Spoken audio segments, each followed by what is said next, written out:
Começa agora a Rede Escola Notícias da Educação e na edição de hoje vamos destacar a importância dos recursos hídricos. O Rio Carioca é o primeiro curso d'água urbano do Brasil a se tornar patrimônio cultural. Ele, ao longo do tempo, sofreu muitas interferências, então o tombamento reconhece esse valor e daqui para frente vai tentar minimizar essas interferências negativas no rio.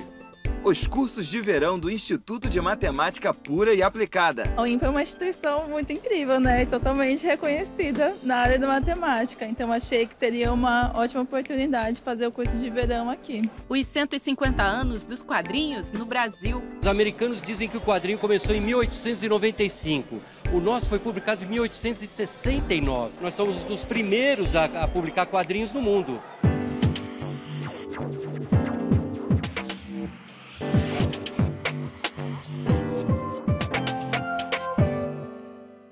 O Brasil possui aproximadamente 12% das águas doces disponíveis em todo o planeta Terra. É um dos países com a maior oferta de água do planeta, só que esta distribuição não é uniforme. Por exemplo, na Amazônia a água é abundante e no Nordeste escassa. A água é um elemento fundamental à vida e faz parte de quase todas as atividades humanas. Por esse motivo, ela deve ser tratada como um bem precioso. No entanto, os rios, de uma maneira geral, não têm recebido o cuidado adequado. Apenas 45% do esgoto do país é tratado. O restante, 55%, é lançado diretamente na natureza. Em 2015, na sede da ONU, o Brasil se comprometeu a universalizar os serviços de saneamento até o ano de 2030. O Rio Carioca tem importância histórica para a cidade do Rio de Janeiro e suas águas eram utilizadas pelos índios tamoios e motivou a construção dos Arcos da Lapa. Em dezembro do ano passado, o Rio Carioca se tornou o primeiro curso d'água do país a ser tombado e agora é patrimônio cultural da cidade. Vamos ver na reportagem de Emi Lobo.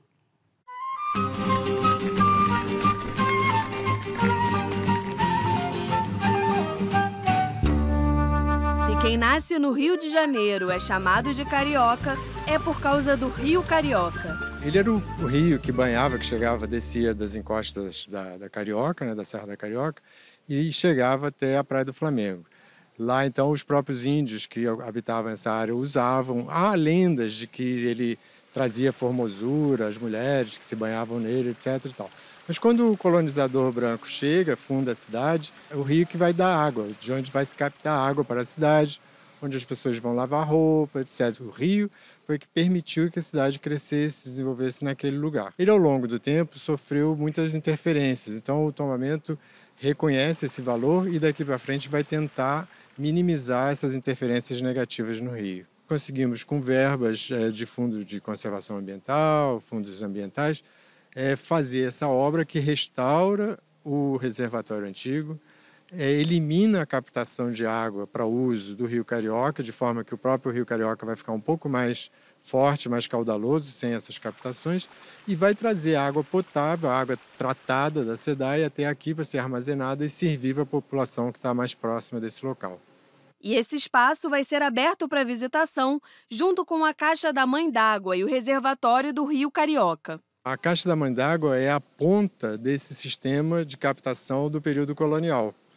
A água era represada aqui, passava numa caixa de passagem, que é onde controlava como é que estava o estado da água, e seguia por esse pequeno aqueduto que seguia por Santa Teresa até chegar no grande aqueduto que é nos Arcos da Lapa. O Rio Carioca nasce nas Paineiras, no Parque Nacional da Tijuca, passa por Santa Teresa, onde tem a Caixa da Mãe d'Água e o reservatório, e chega aqui no Largo do Boticário, um dos pontos a céu aberto. A maior parte do curso do Rio Carioca é subterrâneo, mas há alguns pontos em que ele pode ser visto. Um deles é na Rua Almirante Alexandrino, no bairro de Santa Teresa, na zona central da cidade. Ele é desviado pelo que hoje é Almirante Alexandrino, naquele momento só uma trilha. Ele vai descendo por gravidade. O Gomes Freire constrói o aqueduto, né, que são hoje chamados os Arcos da Lapa. Ele passa por cima e vai chegar lá no Largo da Carioca. Tinha uma fonte muito bonita e tal. Teve duas fontes, uma no período colonial e uma depois já neoclássica, um pouco posterior.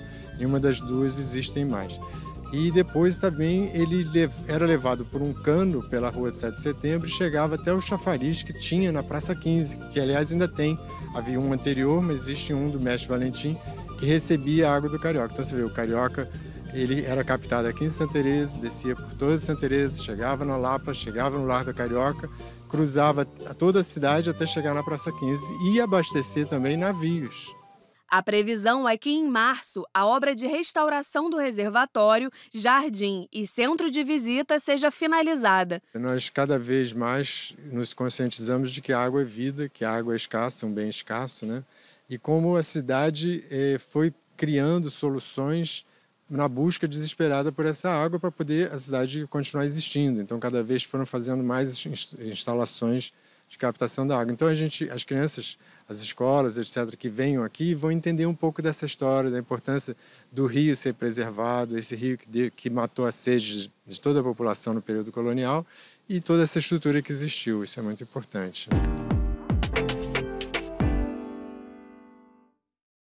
Silêncio, salas, pátios e corredores vazios. Com quase um mês e meio de férias, faltam agora poucos dias para as escolas voltarem a ficar cheias, movimentadas e com a energia dos estudantes. Mas para receber os alunos da melhor forma e garantir que o ano letivo seja sempre muito proveitoso, outros personagens também bastante importantes nesse ambiente já estão a todo vapor. Uma semana antes do retorno dos estudantes, os professores já estão de volta à escola para discutirem os objetivos do ano que se inicia, trocarem experiências adquiridas no ano passado, alinhar e planejar o período letivo que se inicia já já. A semana pedagógica, ela antecede, o início das aulas. É uma semana que a gente tem para preparar, para organizar o ano letivo.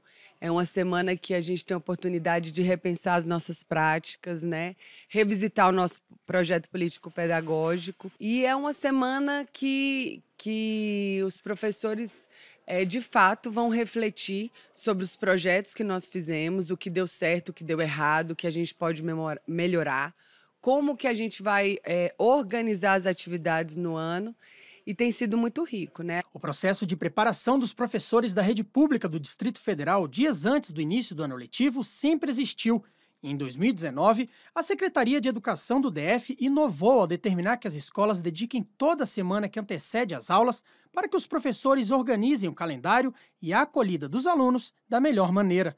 Motivo de alegria para os docentes. A gente sempre teve essa prática curta de 3 dias, mas é importante aumentar, porque teremos uma semana para podermos recepcionar os professores novos, que é uma escola que todo ano está recebendo professores novos, para eles poderem se inteirar do que é o nosso projeto pedagógico. E eu acredito que seja esse o nosso objetivo, um maior entrosamento, troca de experiência e sempre melhorar a nossa educação, a nossa maneira de fazer acontecer. O Ministério da Educação sugere que as secretarias organizem os calendários com flexibilidade para que as escolas possam fazer um planejamento prévio das atividades a serem desenvolvidas ao longo do ano.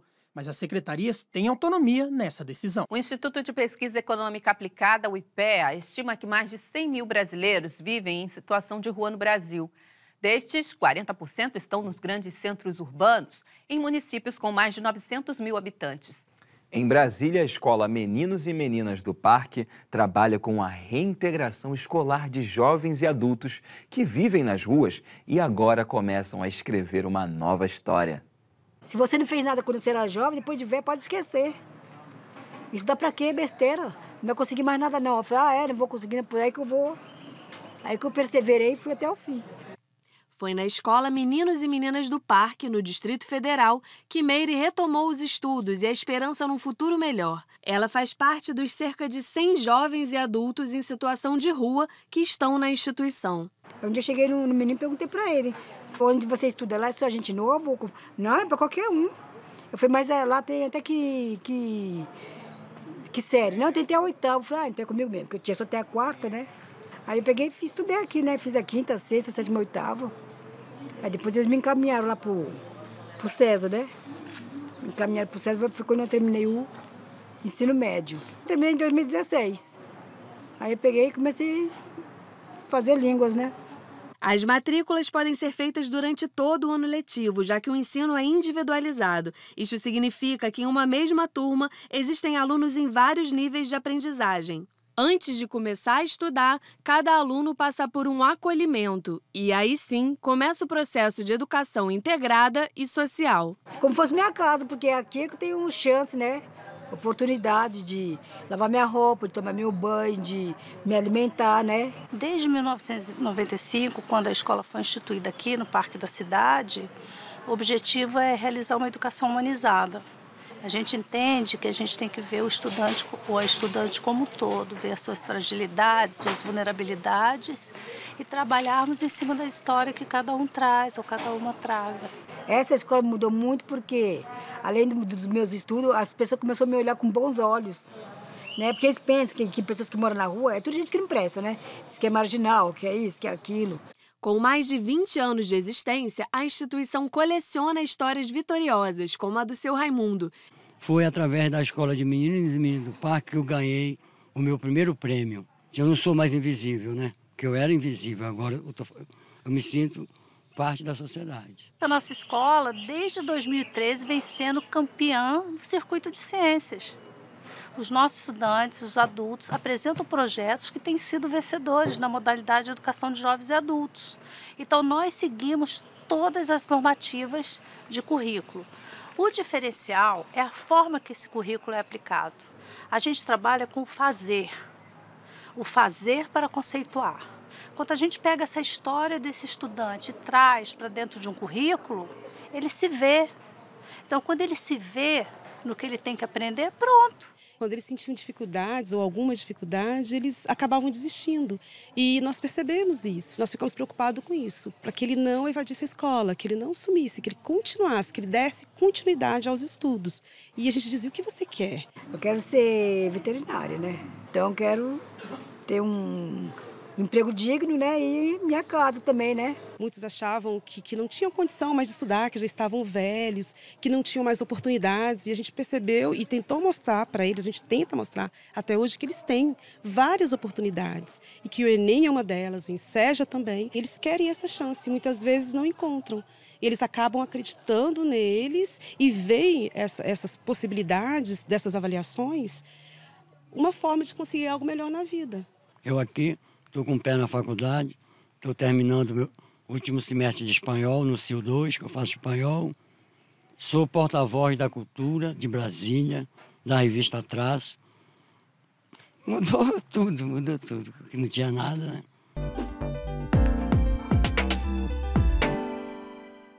O Censo Escolar 2018 revela o crescimento de 18% nas matrículas em tempo integral no ensino médio, comparado com 2017. O percentual de alunos nesta etapa de ensino que permaneceram pelo menos 7 horas diárias na escola passou de 7,9% para 9,5% em 2018. Os dados foram divulgados nesta quinta-feira durante coletiva em Brasília. É algo importante, especialmente quando você tem regiões com problemas sociais muito intensos, onde você não tem muita condição, nesse momento histórico em que vivemos, de deixar a criança dentro de casa. Nesse contexto, o ensino integral é essencial. Os dados mostram que a educação infantil também está em expansão. O número de matrículas cresceu principalmente em creches, com um aumento de 5%. Hoje, 3,6 milhões de crianças de 0 a 3 anos estão matriculadas. A expectativa é ampliar para 5,5 milhões de crianças, conforme determina o Plano Nacional de Educação. Também houve aumento no número de matrículas na educação técnica de nível médio de 4,3%, de 2017 para 2018. Na educação especial, o número de matrículas em classes comuns ou em classes especiais chegou a 1,2 milhão em 2018, um aumento de 33,2% em relação a 2014. Esse aumento foi influenciado pelas matrículas de ensino médio, que dobraram durante o período. Os dados também trazem informações sobre a educação de jovens e adultos, a formação dos professores e os índices de reprovação e abandono. O censo escolar é feito anualmente com a participação de todas as escolas públicas e privadas do país da educação básica. A população brasileira, ela tem instrumentos capazes nesse primeiro momento, de trazer ciência sobre alguns indicadores importantes. É aí que está os desafios e os potenciais a serem alcançados na melhoria. Para os estudantes de graduação ou pós-graduação, os meses de janeiro e fevereiro são tradicionalmente dedicados ao descanso. Mas no Instituto de Matemática Pura e Aplicada, o INPA, a rotina de estudos não para. Até o dia 1º de março, estudantes de matemática do Brasil e do exterior acumulam conhecimento com os cursos de verão do INPA. Os visitantes desfrutam do ambiente acadêmico do Instituto, realizam trabalhos de pesquisa e participam de seminários semanais de diversas áreas de pesquisa. Em fevereiro, enquanto uns se divertem, outros aprendem. Foram mais de 400 inscritos nos cursos de verão do Instituto de Matemática Pura e Aplicada, o INPA. Teve gente de mais de 21 estados brasileiros e mais de 11 países, com um foco muito específico de aprender. Já que nossas férias são grandes lá na USP, eu vi aqui como uma oportunidade de eu fazer esse curso, que tem um nível muito bom, num instituto de referência, não só aqui no Brasil como fora. Então é uma experiência muito boa para se ter durante a graduação ou como após também. Estudante da Universidade de São Paulo, a USP, Eduarda decidiu adiantar a passagem do Piauí e ficar menos tempo com a família para se dedicar aos estudos. É a primeira vez que eu fico tanto tempo das minhas férias longe de casa, mas assim, é uma experiência muito boa que eu acho que vale muito a pena, apesar de ser muito puxado, tem que estudar bastante, mas é muito bom, com certeza. O nosso programa de verão atrai alunos e pesquisadores e professores do país todo e também muitos do exterior, sobretudo de países vizinhos da América Latina, por facilidade, mas também da Europa. E estamos com uma programação ótima que cobre tanto disciplinas fundamentais, como análise, probabilidade, como minicursos que são dados por visitantes nossos. No verão fazemos cursos que são mais intensos, eles são o dobro do número de horas por semana, para caberem no período de 2 meses, janeiro e fevereiro. De fato, é um período do ano em que o Instituto fica muito animado, porque tem toda essa diversidade de pessoas frequentando as nossas instalações. Eu estou agora estudando com um grupo de pessoas. As pessoas são de Brasil, mas não são de Rio, são de outros lugares, Belo Horizonte, outros são de São Paulo. E também eu estou trocando também com pessoas de Paraguai. Então, também eu estou falando com pessoas que estão fazendo mestrado. Algumas pessoas são eu acho que são de China ou de Japão.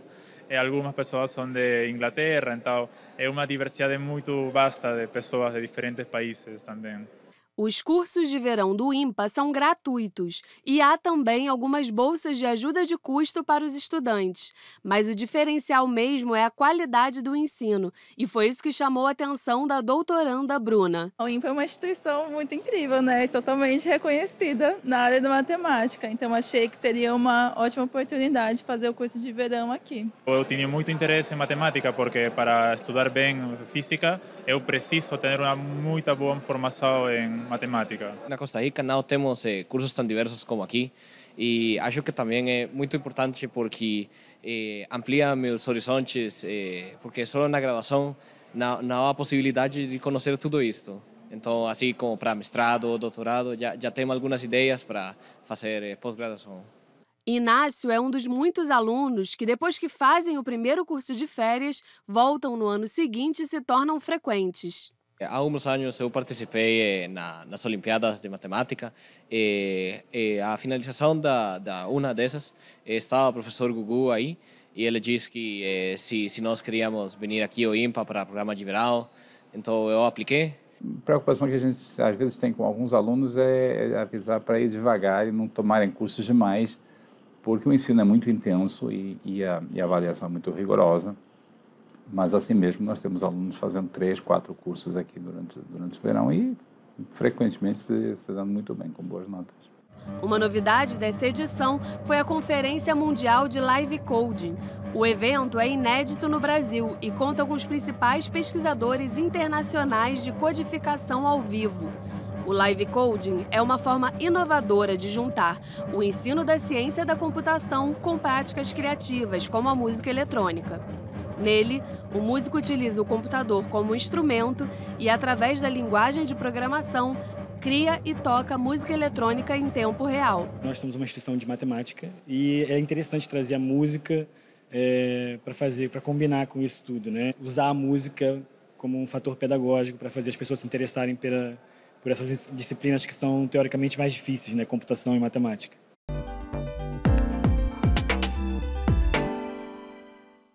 A história do quadrinho no Brasil, esse gênero literário que agrada a todas as idades, remete a 150 anos. Em 1984, nós pesquisamos na Biblioteca Nacional no Rio de Janeiro e descobrimos a produção do Ângelo Agostini, que havia publicado no dia 30 de janeiro de 1869, exatamente 150 anos da primeira história com o personagem e que tinha uma continuação semanal numa revista chamada Vida Fluminense. Era um semanário e a cada semana era publicado um capítulo da Aventuras de Inhoquim. Ao contrário do que afirmam os norte-americanos, as primeiras publicações não são de lá, não. Os americanos dizem que o quadrinho começou em 1895. O nosso foi publicado em 1869, para mostrar para o mundo que nós somos pioneiros, porque nós somos dos primeiros a publicar quadrinhos no mundo, nessa era Gutenberg. De 2010 para cá, o cenário de HQ se desenvolveu rapidamente, com novos autores e centenas de publicações. Muito legal, né? Principalmente por empregar tanta mão de obra nacional, muitos artistas, né? Porque quem vê uma revistinha não sabe, não tem ideia de quantas pessoas trabalham, quantas famílias são sustentadas por aquele trabalho, né? E a qualidade dos nossos trabalhos sempre foi muito elogiada no mundo todo, né? Para celebrar o Dia do Quadrinho Nacional, um bate-papo homenageou um dos mais famosos cartunistas do Brasil e criador da Turma da Mônica. O sucesso da Turma da Mônica, primeiro, é que ninguém é perfeito. Sabe? E eu acho que a pessoa se identifica, tem a criança que não gosta de tomar banho, tem a brava, tem a comilona. Então, não é aquela princesa, não é nada disso. São pessoas normais, é uma infância normal, de rua. Então, eu acho que esse é o sucesso. Eu sempre quis conhecer algum personagem da Turma da Mônica. Eu sempre fui muito fã. E eu sempre pedi para os meus pais lerem para mim quando eu era criança. E daí, quando eu comecei a ler, eu também lia muito gibi. Enquanto isso, em Brasília... Nas histórias em quadrinhos, essa expressão é usada para levar o leitor a outra cena. Aqui, essa exposição transporta o espectador para o cenário da produção dos quadrinhos. Olhares diferentes de 4 artistas. Na minha cabeça, as coisas vêm assim com imagens, né? Então, assim, normalmente eu já imagino do final para o começo, né? Então, assim, quando eu tenho o final, eu já ganhei a história. Então, assim, aí depois eu só preciso meio que criar o que vai ter nessa entrelinha. O mineiro Max Andrade já conquistou o maior prêmio de HQ do país. No Brasil, o cara que lê quadrinho, ele meio que lê de todos os tipos, né? Então, acho que dá para atingir todos os tipos de público, assim. É sempre legal o retorno de qualquer uma das faixas etárias. É muito massa ver quando a pessoa, ela entendeu o que você quis passar, né? Ela entendeu qual foi o significado da sua história. E assim a gente encerra a Rede Escola de hoje, que destacou o trabalho de recuperação e a importância histórica do Rio Carioca, o primeiro curso d'água urbano do país a ser declarado Patrimônio Cultural da cidade. Para ver ou rever o nosso programa, veja a programação da TV Escola no site tvescola.org.br e fique ligado aos horários na TV. Sexta-feira tem Rede Escola às 19 horas, aos sábados às 16 horas, aos domingos ao meio-dia e às segundas-feiras ao 12h30. O horário é sempre o de Brasília. Quem vive no Rio, Grande Rio ou em Niterói pode ver a Rede Escola toda terça-feira às 20 horas na Multirio, que é o canal 26 da NET. Um beijo, gente. Até a próxima. A gente fica por aqui. Até a próxima.